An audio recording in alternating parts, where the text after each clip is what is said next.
Shalom, salam damai sejahtera buat Bapak Ibu Saudara yang dikasih Tuhan. Hari ini kita ada di hari ke-12 dalam 40 hari hidup dalam Mazmur Tuhan. Saudara yang dikasih Tuhan masih dalam tema-tema Paskah juga.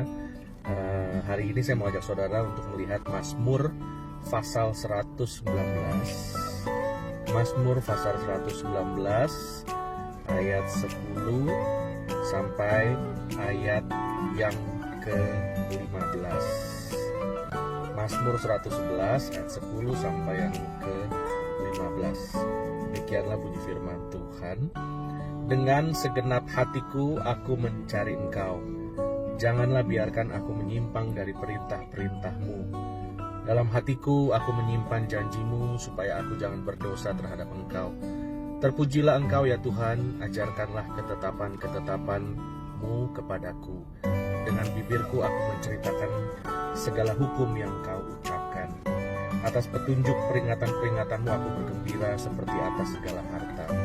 Aku hendak merenungkan titah-titah-Mu dan mengamat-amati jalan-jalan-Mu. Aku akan bergemar dalam ketetapan-ketetapan-Mu, firman-Mu tidak akan kulupakan. Saudara dikasih Tuhan, Tuhan menyatakan dirinya dalam beberapa hal.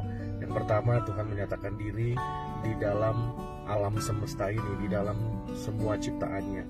Yang kedua, Tuhan menyatakan diri di dalam firman-Nya. Tuhan menyatakan diri di dalam firman-Nya. Dan yang ketiga, Tuhan menyatakan diri di dalam hati kita, di mana kita tinggal di dalam persekutuan anak Tuhan. Saudara dikasih Tuhan, mengamat-amati firman. Dikatakan di sini bahwa aku hendak merenungkan titah-titah-Mu. Dengan bibirku aku menceritakan semua hukum-Ku. Dalam hatiku aku menyimpan janji-Mu.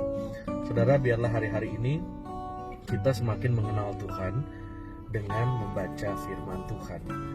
Karena Tuhan ada di dalam firman-Nya. Tuhan ada di dalam Alkitab. Tuhan ada di dalam firman-Nya. Apabila kita sering membaca firman Tuhan, maka pribadi Kristus dan kuasanya akan tinggal dalam hati kita, dan segenap keberadaan kita akan diubah karena firman yang kita masuk ke dalam hati, firman-Nya yang kita kasih masuk ke dalam hati kita. Dan yang pertama adalah mari kita bersekutu di dalam firman Tuhan. Yang kedua, Bapak Ibu Saudara, mengalami perjumpaan dengan Kristus. Apabila kita melihat karya Tuhan, di mana Dia menjadi manusia, memanggil murid-muridnya sampai Dia mengorbankan diri, mati dan bangkit. Saudara, sebenarnya ada banyak hal yang Tuhan lakukan setelah kebangkitannya, walaupun hanya 40 hari. Tapi dalam 40 hari Tuhan merubah hati murid-muridnya. Itu yang pertama, kebangkitan Kristus merubah semua keberadaan murid-muridnya. Dan yang kedua, pada saat Roh Kudus turun, itu seperti hati murid-muridnya diberi label yang baru, dimeteraikan dengan kuasa Roh Kudus yang sifatnya dari dalam. Karena saudara, murid-muridnya mungkin mengenal Kristus, mempunyai ekspektasi dan pengharapan yang masih berbau manusiawi dan masih mungkin jauh dari apa yang Tuhan harapkan.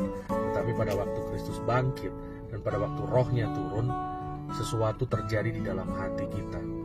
Nah, karena itu Bapak Ibu Saudara, kita mau belajar bahwa apapun yang terjadi di luar apa yang kita lihat ini, saudara, kalau hati kita terpaut dengan Tuhan, maka kita tidak akan goyah. Mari saudara terus tinggal di dalam firman-Nya, dan kita mengalami perjumpaan pribadi dengan Tuhan yang bisa merubah kita.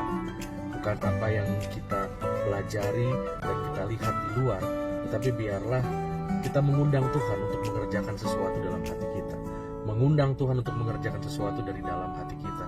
Itu yang akan membuat seluruh hidup kita berubah. Haleluya. Mari saudara, kita lanjutkan terus hidup di dalam Mazmur Tuhan dalam 40 hari ini. Tuhan Yesus memberkati.